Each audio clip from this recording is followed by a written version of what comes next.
Great. Just pushed me through it. Yeah. Yeah, it's a good day for it. I think if you put your self-worth solely on outcome goals, you're missing the point. So I think it's just rad to be out here, and the place bikes bring you is pretty sick. Welcome to the Stage 1 recap of the Absa Cape Epic 2025. This is the Ask a Cycling Coach podcast presented by TrainerRoad. I'm Coach Jonathan Lee, and joining us is TeamCyclesport.com's Alex Wild and Zach Calton. Boys, today's stage, we're just going to get straight into it. 92 kilometers, 57 miles, and you climbed 2,750 meters or 9,022 feet. The first over a third of that is a relatively not climby course, so I think that speaks a lot to the second two-thirds. Absolutely brutal day.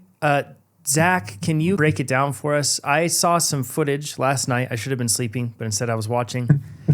It looks so windy. Yeah, that first 40K was just constant crosswinds, and it's not like a gravel road where you can kind of echelon across or anything. It's two track at best, but oftentimes these little single tracks right up against a fence.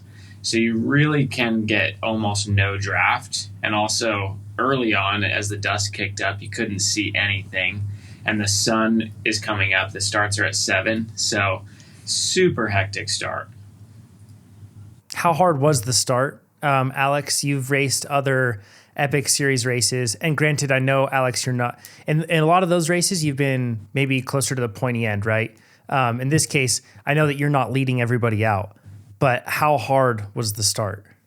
I'd say in the other races, there's just not the depth of field, too. And here, it's a proper dirt start, whereas like Andalusia and Swiss Epic normally was like a pretty open, even neutral at times start. So kind of rolling to the front was a heck of a lot easier, whereas this is like Zach was saying, it's right at 7. So the sun is literally like at you, and then there's dust, and some of the best riders in the world are at the front doing their maximum. So it's just people are making mistakes. They're rolling a rock. They're not seeing something. 2 people broke a wheel that I know of already on stage 1. So it's just like mayhem. Yeah, so it's full on, like you guys are like pinned. And since it's single file, you don't have a big group to hide in. So it's got to just be like either full on and then easing off because of those 90-degree turns that you guys hit constantly in the farmlands. And then after those 90-degree turns, you just have to be preparing to do a PR level sprint. Exactly. Yeah. Well, a PR level sprint that puts 20 seconds on people who won world championships. So it's, yeah. I don't think you can win it all at the beginning. You kind of have to like almost come around people as they fall off and just wait for that sit up at the front essentially and pray. But like you said, there's also a little tactic to it. Like we were also going over a lot of bridges. Yeah. I don't know what I'd call them. Like they're like teeter-totter things almost, where it's like you go up one side and down the other, and they have a little chicken wire on them. And it's very narrow. Yeah. Right? It's a choke point, and it's supposed to stop critters or any sort of like farm animals from going across and reaching another spot, but it should allow people and bikes to go over. But correct. It's a pure choke point, and you can't just hit them wide open. Yeah, and you can also use it to your advantage. Like we were catching the group in front of us, and you could look up the trail, and there was 3 of them. So it's kind of like we don't need to be right on the back of this just yet, because as they get there, they have to file down and scary chicken wire. Let's hit our brakes. So some people are quite tiptoey over them. So it's like, it's an advantage because you can kind of read the terrain ahead.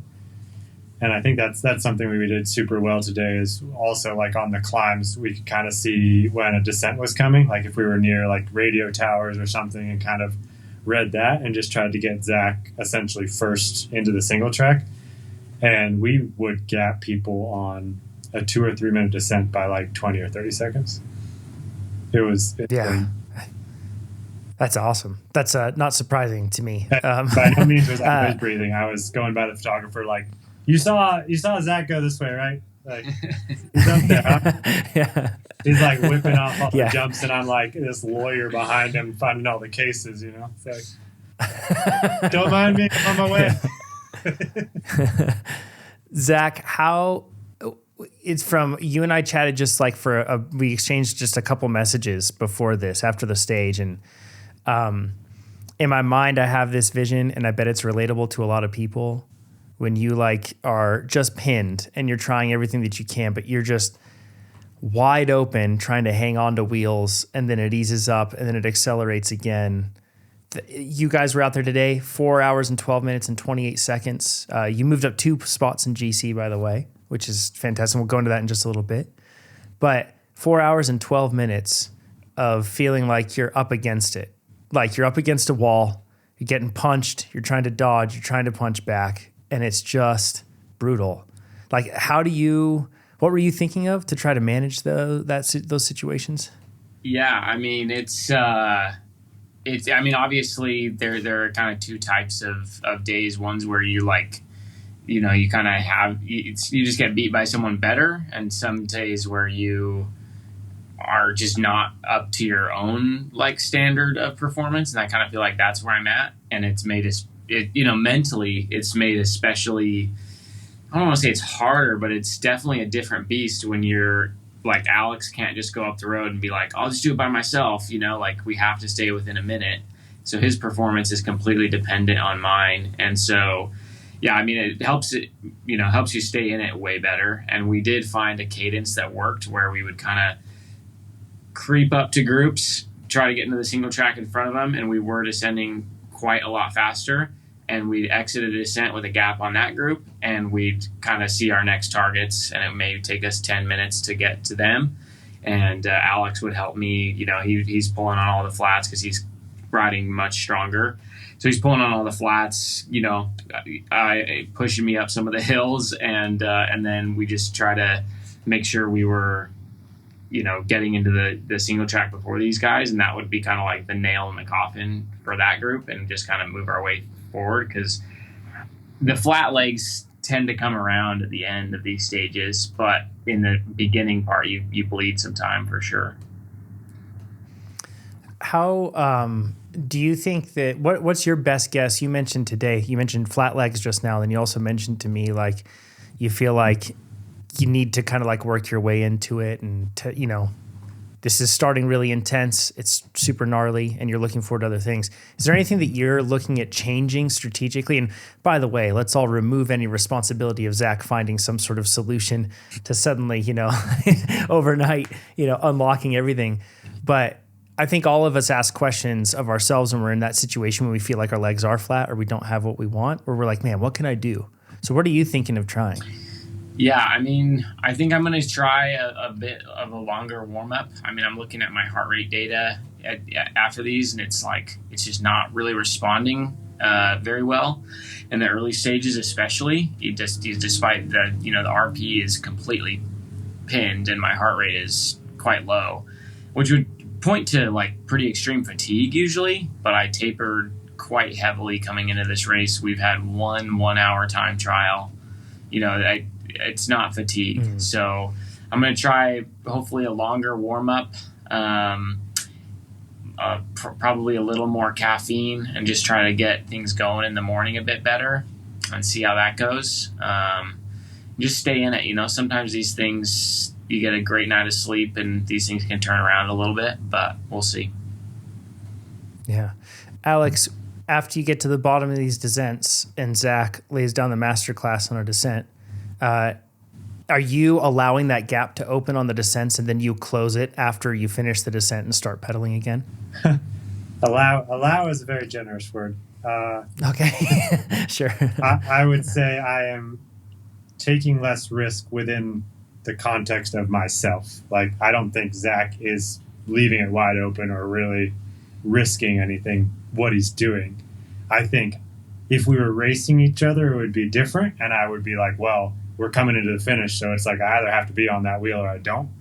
But I think also knowing where we are, I don't need to risk, quote unquote, my bike, my tires, a crash or anything. And then obviously South Africa is quite dusty, so the 2 options are to be right on his wheel and risk like anything getting kicked up, or being behind what you call the dust gap so I can see the trail again. So I definitely see where Zach's going and say, hey, look, he's taking a right turn or he's taking a left turn, he's taking the left side, the right side, and follows suit, but not too concerned about being like right there.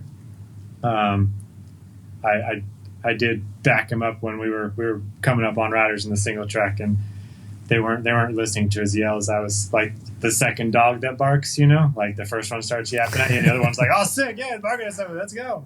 So just a little backup for when people are. He has more breath to yell. I'm out of breath. But yeah, I think on the flat, I just tell him like, you just keep riding and I'll find you kind of thing. And that's just, I think it's an opportunity for me to kind of see in which situations I can help. Like like a sprinter, I'm almost his sweep when we're in a group. Like I make sure he has space. If I see him wanting to move right, I kind of move right first and clear that space so that he doesn't have to use any mental energy to move around in the group. Like essentially when we get to the top of those climbs, like I can lead him out for the single track and then kind of make myself wide so that no one comes around, just little stuff like that. So it's like, even like we're descending and I'm descending behind him, if there is a group right behind us, like say we go around a switchback or one of those tight lefts, I can tiptoe it a little more than Zach and then kind of sprint up to his wheel to make that effort inconsistent for the riders behind us because I have those extra matches right now. So just little stuff like that to kind of snap the elastic for those other teams. Yeah. All but the first and last sector, forgive me, you guys moved up in every sector consistently throughout the day. You're talking about the strategy that made that happen. But it's really cool to watch. You're green. When you look at the sectors, you were green. You were moving forward throughout the day. In other words, moving up in position. It has you guys today. You finished about 21 minutes off the lead pace from the leader, 21 minutes and 25 seconds. You're in 26th. You moved up from 28th. That puts you so far at about 5.5 hours of racing with 2 days in. 5.5 hours of wide open. And tomorrow we have a time trial. It's 66 kilometers, 41 miles. And it's one of the least amount of climbing, one of the lowest days of climbing that we have. 950 meters or 3,116 feet. Putting that in context, that's a relatively flat day. Yeah. If you look at the profile, however, it's certainly not just a flat day. It looks like, especially toward the end, you guys have some surges, and then it gets into what looks like some mountain bikey terrain toward the end. But this is a time trial. This is very different. Your guys are starting one by one. In other words, like team by team, I should say, instead of having a mass start. And you'll start based off of your GC position. Tomorrow, what are you guys building out for a strategy here? Is this a relief since you're used to longer stuff? Yeah, I mean, I think just based on the way the last 2 days have gone, it's going to be clear. Like, it'll be nice to, one, if the legs are flat in the beginning, you don't have to torch them regardless to, make some perceived move. You can kind of, like you say, ride your pace. And then two, I can, utilize Alex a bit better, and his, the fact that he's riding stronger, hopefully I come around a bit. But I think being able to pace ourselves and just have like a super honest conversation with how it's going. And like you said, the legs are kind of coming back in the latter half, and we won't have to worry about, if descending's our strength right now, we won't have to worry about getting blocked, hopefully, quite as much. And just, kind of use all the strengths that we've identified and lean into those. Yeah. How does this feel, Alex? It's what Zach just said.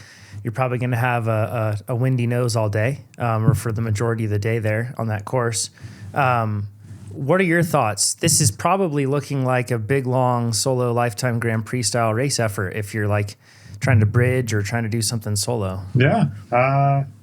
Like I said, or like Zach said, legs can be weird, and I'm not riding off the fact that, we've all just woken up and like, oh, sweet, I'm good at riding bikes again. This is nice.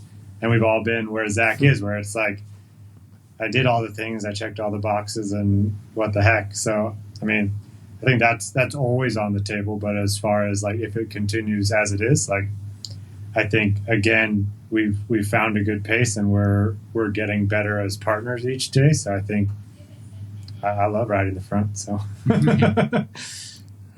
Put in his ticket and tell him the destination. Yeah. We'll get to it. Get on the train. We've got, I think it's going to be 1 minute gaps tomorrow. I'm not entirely sure how they'll be sending you guys off. 10 teams or so, I think they're doing a minute and a half. They're concerned about since they're doing the pros first this time, they're concerned about getting the amateurs in before sunset with everybody being spaced out. Understood.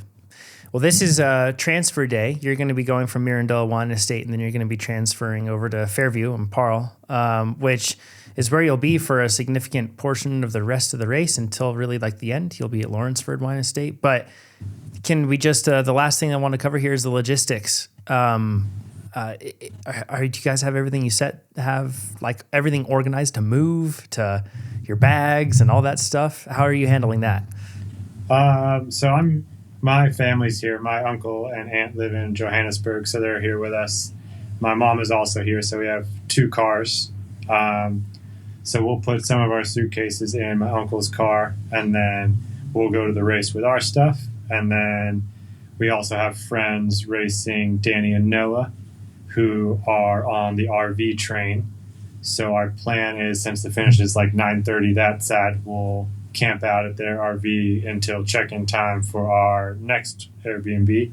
Got a little microwave rice and some chicken packed for after the stage, which will be weird because it'll still be breakfast time, but you do what you do. And then, go from there to the next place. But I don't know. I feel like Zach and I are very privateer in the States anyway, so I feel like we're kind of used to the logistical side of racing, so it just doesn't feel like a big thing, I guess. Professional logisticians as well. Very impressive. Zach, anything that you have noticed that you want to change on your equipment or nutrition or what you're wearing, anything else, or is it all dialed in? No, yeah, I can't really identify anything like that's caused any issues. He has some sweet aero socks, and so I have been losing a few watts there. So if you know a good aero hook up, I mean, the bike's running flawlessly. We've got a really, we just met him this week, but we've got a great mechanic who's been helping us out and been super, super awesome. So our bikes have been running super smooth. Yeah, it's been a treat. He takes the bikes from us at the finish, and they just show up at the start. Like, probably not novel for most professional racers, but for Zach and I, this is fantastic. Yeah, I give him a 30 dusty bike, and it comes back the next day all pretty. It's like, could get used to this. Yeah, it's pretty amazing.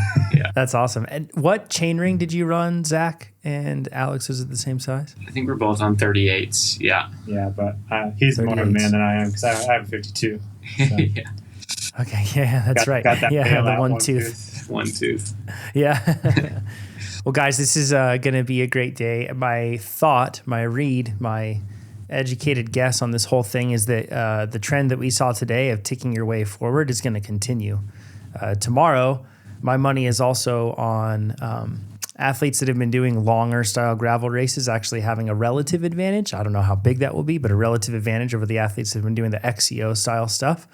You get a really good feel for how to modulate a really long effort like it'll be tomorrow. Possibly somewhere around 2 hours, 45 minutes. I don't know if you guys, that's what you're thinking, roughly? 2 hours, 40. I want to say it's going to be faster. That's what, 66K? Yeah, 66K. So yeah, maybe even faster, eh? 2 hours. Yeah, I feel like the kilometers to meters or miles to feet, climb to distance is the lowest of the entire race. So I feel like what that does is ratio. You're looking at the elevation chart and these things look like climbs, but the scale may be way off, right? Because we don't actually climb. So I feel like in general it's going to be a pretty fast day from what I understand. I'd expect about 2.5. I was going to say that it looks like you guys are traversing a lot of farmland tomorrow. And in that farmland, and when you're cutting through that sort of stuff, you never know what you're going to get. Might be sandy deep, and then tons of little 90-degree turns and little fences and all that stuff can really disrupt the average speed for sure. Or it's going to just be a wide open superhighway and you guys are going to be able to keep it pinned the whole day. It's going to mess up everyone else's average speed. We're going to huck those little chicken wire up and over. That's right. Just double to the next one. Well, regardless, not sure between you and let's just see you, Alexis, Scarda, Sophia, Keegan, and Matt Beers, and you two. You've been doing these long gravel races, which many times ends up turning into some sort of a long effort with maybe one other person or something else like this. It's in your wheelhouse. I'm excited for you guys tomorrow. I think it'll be a great day. It'll hurt a lot, and it'll be a great day. So everybody that's listening to this podcast, go follow Alex and Zach. Go check out the race coverage. We have everything linked down below to their Instagram profiles, to cyclesport.com's Instagram profile. Again, if you support them, that sends a really good signal to cyclesport.com that they did the right thing and helping support these athletes and get there. And that's a really cool thing. And also Yeti bikes for Zach. It's a fantastic one. Yeti, Shimano, all of his sponsors there, and Alex with Carbs Fuel and everything that he has with DNA. So anyways, support these athletes. Go and get to know them. Tune in. And tune into the live coverage if you can, or the recaps on their YouTube channel. We'll talk to you all tomorrow. Thanks, guys. Thanks, Jonathan. Thanks.